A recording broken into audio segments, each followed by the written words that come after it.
What's up, guys? So I've actually done videos on places I've been on vacation quite a number of times on this channel. Honestly, only like twice because I really haven't been to that many places. But I feel like I rounded out with one of the last cool places I've been to, and surprisingly all these places have been recently on the decision of my mom, not my parents, my mom. But yeah, today I'm going to be talking about Cancun. And so a lot happened. This happened around like 1 to 2 years ago. I'd say 2 years ago. And basically, we flew to Cancun and we stayed at a really, really nice, like 4 or 5 star resort. It had like everything, all you can eat buffet, constantly all day long, a bar where you could order anything for free, and other stuff I'll get into. And no, I'm not rich or anything. Basically, there was this like super sale going on in Cancun. God knows what was going on. The economy was in need or something, but it was on discount, and apparently it was so on discount that everyone, well, not everyone I knew, but a lot of people I knew were all flying to Cancun, and they all had discovered it separately on their own.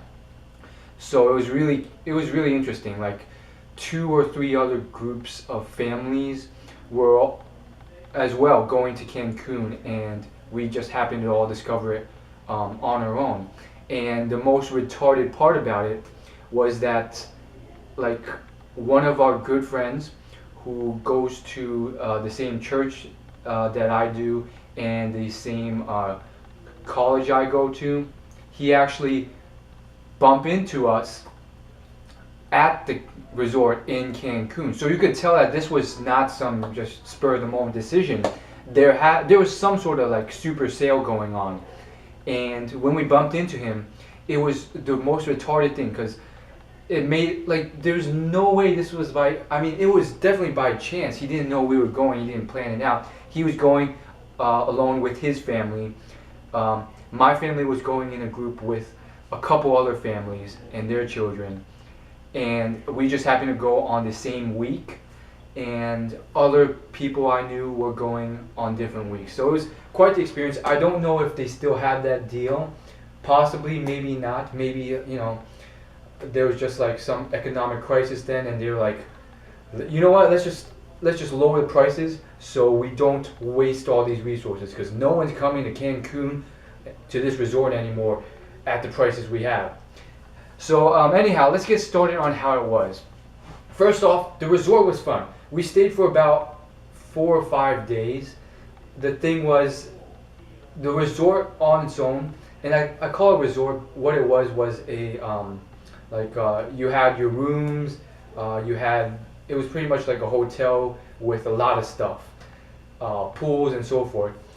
The thing was, like, despite it being so crazy, and I don't know, should I tell you how crazy it was first, or should I tell you what else we did? I'll tell you how crazy it was. Despite how crazy it was, that, it wasn't like an all-day event where you could constantly be entertained there. Like, it gets old with time, regardless of how amazing it is. Which is why I'm going to do a video on my theory about how a lot of things that you deem as paradise or like perfect or like awesome, they get sated with time. So really, the only way to counteract that is to constantly switch things up. An analogy to that would be, let's say your favorite food is Chinese food. That's one of my favorite foods. Let's say you rarely ate that food, and then you switch to being able to eat that every day for every meal. Initially, you would think you'd love it forever, right? But for me personally, I've experienced this for a lot of things in life, and there's still some things that I still like. One of those being League of Legends. However, back on topic, you're probably going to get old. You're going to get tired of that in time, even if you think you aren't. So let's just get to what this resort was like. It was crazy. There's literally 2 pools in 2 different areas. They were pretty big. One of them had, that fountain that was spurring things down. The other one was a pretty large pool. And get this, part of it, when you got to the shower end, part of it was around this huge bar. So there's like there's these bartenders, serving drinks up, and you could literally stand in the water on one side, and then you could get up and be served on the other side. It was ridiculous. And here's the thing, like, regardless of how ridiculous this sales deal was that drew all these people to Cancun, no, it wasn't like super crowded at all. In fact, it was moderately, if not that crowded at all. So you didn't have to wait in line for the drinks. The one mistake I made was that I knew nothing about alcoholic drinks at the time. According to the drinking laws in Cancun, I was able to drink at the time despite me not being 21 there, I believe. And I got my bracelet. There's two bracelets, one that allowed you to like eat, and then one allowed you to like drink. And so that was the biggest mistake I could make, because literally what you could do was order whatever you wanted, flash the bracelet, and the bartender would give it to you. And you could do the same thing in the restaurants. That's right, they had multiple restaurants there that you can go to. Some of them were only open at specific times, like nighttime, but you could go to them, flash the bracelet, you didn't have to pay, and so forth. And so this was like paradise, honestly. And I didn't take advantage of it at the time.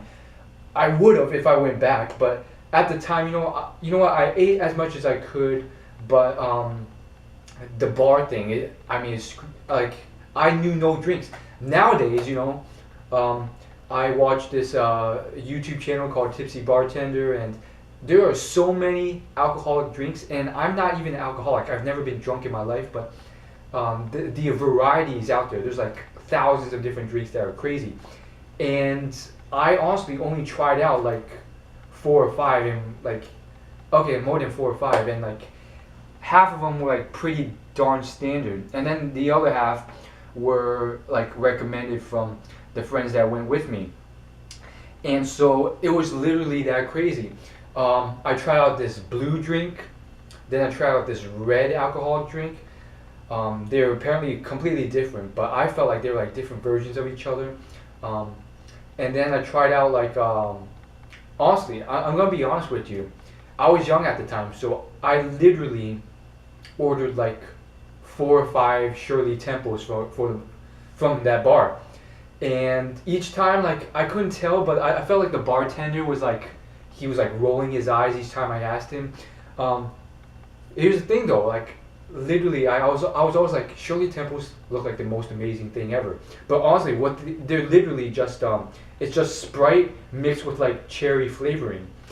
And literally, they tasted awesome, but like, that was how lame I was at the time. I still would love a Shirley Temple, but at the same time, you know what? If I could go back there, I would make sure to bring like a list of alcoholic drinks, because there are so many. And literally, this is what I knew about alcohol at the time. I was like, tequila, I think that's an alcoholic drink. I'll try that, and I tried it. Tequila, I tried vodka. I tried just the standard ones, and I was just like, okay, so this is what it tastes like. And then I wouldn't drink it. But yeah, it was a complete waste in my opinion.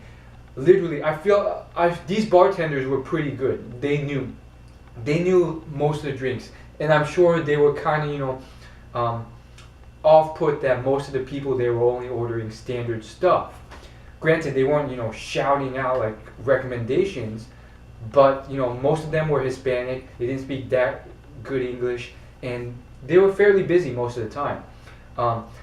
So for me personally, I felt like if I were to ever go back, I would go there with like a list of really good drinks, just to try out. That would have been amazing. I would have asked for like that rainbow shot thing. I'm sure the bartenders may have been annoyed. Maybe they wouldn't have been able to make that, but I don't know. As far as I could tell, you could ask for anything, and as long as they knew how to make it, you could get it for free. Tipping was optional, and so it was legitimately crazy. I'm sad I did not exploit that. I really didn't know how crazy that was. And so here's the other stuff. Okay, if you guys haven't seen my videos, food is like a crazy thing for me. Right now and back then, I go on and off on phases of like dieting where I realize that I just have to eat, crappy tasting food to be healthy. That doesn't, explode my taste buds. But I love food. Food is one of the most amazing things, and I was blessed with low metabolism. And so here's how the resort worked. You had those two pools, right? In addition, they had about 3 or 4 restaurants that were, like legitimate restaurants, all part of the resort. And you had to schedule reservations, so it wasn't like a walk-in thing. But you didn't have to pay. You just had to flash your thing, and you were good. But one was like this Asian thing where they had like the huge, heated stove tops, and they cooked the meat and stuff in front of you, and then threw it into your mouth. That was good, but the problem with that was everyone got the same proportions of food. So I was like, after like my plate, I was still hungry. But like that's just how it works. On top of that, though, there was like a Italian restaurant. There was a Mexican restaurant, of course, and like another one. And then there's like the dining restaurant that was open in the mornings, and it had like legitimate breakfast foods, and then like it had dinner foods as well. And then like through the whole daylight time, they had an ongoing buffet. And that buffet was out in the open next to a pool, and there was like freaking there's like spouts of like beer you could drink from. They had Corona, which was apparently like the best tasting beer of the country, and I tried it out. I rarely drank alcohol at the time. I was like, oh, so this, and I spat that thing out. I was like, this is what alcohol tastes like, because for me, like, I knew like what it tasted like, but I never got used to it. Like, it's definitely an acquired taste sort of thing. And so that was crazy on its own.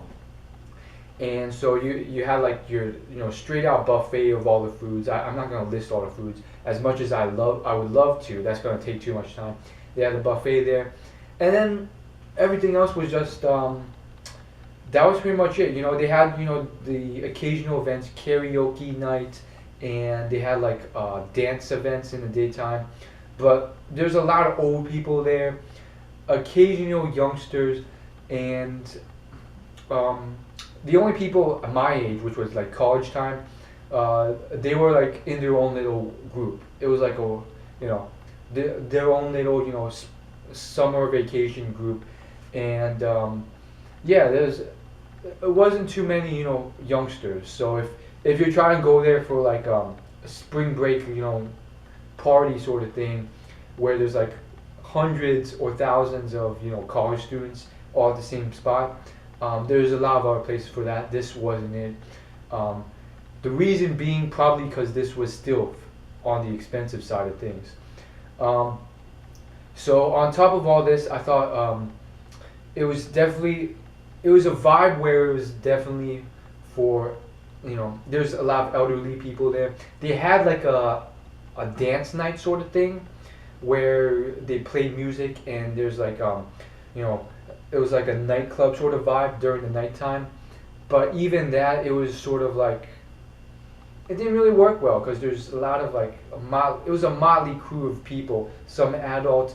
It was not too populated, and there's two other things I want to list. The first one being they had a game room, and in the game room you could watch movies. You can play. They had like a Xbox, a PlayStation, a Wii, all these games, and like half the resort had like soda fountains where you could get like choose your sodas. It was really cool and stuff. But I mean, personally, if I had to foot the bill, I would be like, you know what, you could throw out the video game stuff. As much as I love video games and so forth, the price is not worth that whole thing. I could play video games and those games on my own, during my free time. However, personally, I feel like that sort of thing was like the only thing to do once you got over the beach and the buffets and the pool. Like honestly, and we did end up, traveling a little bit and doing some scuba diving, and tiny bit of sightseeing. But yeah, mainly we stayed on resort and we stayed on beaches, and that got a little bit old over time. And then the final thing would be like they had this one thing that was open until fairly late at night, and that was just like a mini sort of parlor where we could order other foods like burgers and hamburgers and fries and stuff like that. It was nothing crazy, but I thought I'd throw that in just to fill all the gaps. So personally, my recommendation: really cool time if you know your alcoholic drinks. You could definitely get your money's worth, but you'd probably be pushing it, asking for tons and tons of intricate drinks that are like rainbow colored. You probably have to start tipping at that point. On top of that, I would say it's a great place if you love food, if you love experiencing the beaches and stuff. The beaches were literally like crazy. Like the sand was like almost white, and the water was just like, it was literally like ridiculous. It was like bright blue, and it sort of merged into like light blue and then into like this turquoise color. It was ridiculous. It was sunny and so forth. It was awesome. But the problem was that, if like you want to come to that place with at least some stuff in mind and at least some spending money to go travel to town and city and do other stuff, because we were stuck in the resort and it gets old and it gets boring despite the buffets and the dinner reservations and so forth. Like that only takes up so much of your day, and the beach for a dude, like that's only so great. And so that's all I gotta say. I don't know. I don't know if you guys like these sort of videos, but there you go. That's my experience on my time in Cancun. Peace.